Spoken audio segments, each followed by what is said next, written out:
बेटे,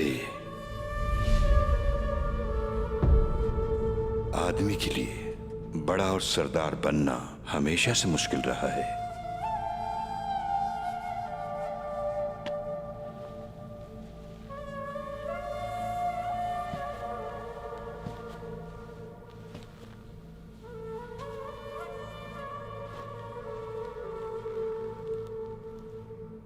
खास करके अगर घुटनों पे गिरा तो मिट्टी हुआ और सर झुकाया तो पत्थर पे लगा।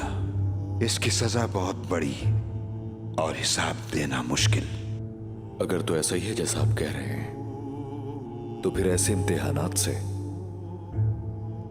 मेरे लिए बुलंद बाला सरदारी के दरवाजे कैसे खोले, दिलों में घर कैसे करूंगा? अगर तुम दिलों में घर करने वाले सरदार बनना चाहते हो तो अपने लिए हमारे हुजूर को रहनुमा मुंतखब करो, सल्लल्लाहु अलैहि वसल्लम।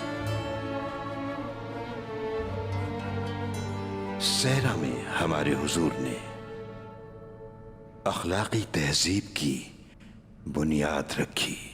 हालांकि आसपास ऐसे कबाइल थे जिनमें शदीद इख्तलाफात थे और हुजूर सबको जमा करने वाले बन गए। उन्होंने ना तो जुल्म का साथ दिया और ना ही दुश्मन से डरे। वो सिर्फ हमेशा हक बात कहते रहे। जानते हो क्या है वो हक बात? ला इलाहा इल्लल्लाह मुहम्मदुर रसूलुल्लाह। नबी रहमत को अपनी हकीकत से हटाने के लिए उन्होंने कई मुख्तलिफ तरीके इस्तेमाल किए, लेकिन वो यही कहते रहे, मैं मकसद से पीछे नहीं हटूंगा। अगरचे मेरे दाएं हाथ में सूरज और बाएं में चांद रखते। जब वो ताइफ में लोगों को कामयाबी की दावत देने गए तो पत्थरों ने उनको रोकना चाहा। उन्होंने रहम से जवाब दिया। बदर में, ओहद में और खंदक में कुफ्फार चढ़ आए। तमाम जालिमों को अपनी बहादुरी से झुका दिया उन्होंने। तमाम बुराई को रात की तरह ढांप दिया और जमाने के तमाम जाहिली अंधेरे चिराग की तरह चमक उठे। सहरा के दरमियान से वो नूर रोशन हुआ जिससे दुनिया जगमगा उठी। हर कोई सोया, वो जागते रहे। हर कोई गिरा, लेकिन वो अपने पैरों पर खड़े रहे। हर कोई मायूस हुआ, वो उम्मीद की किरण बन गए।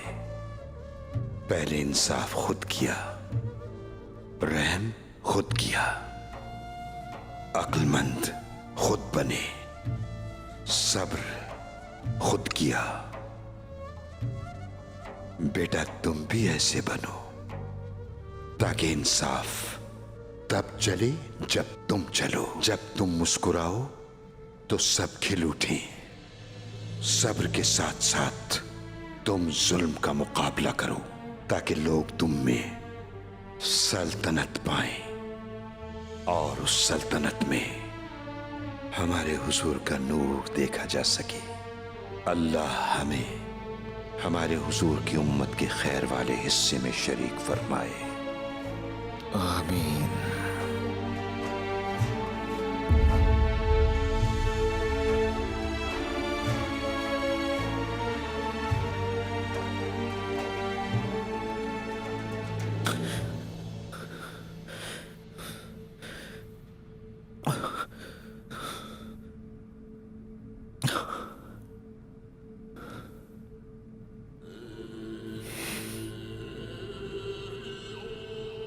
या अल्लाह,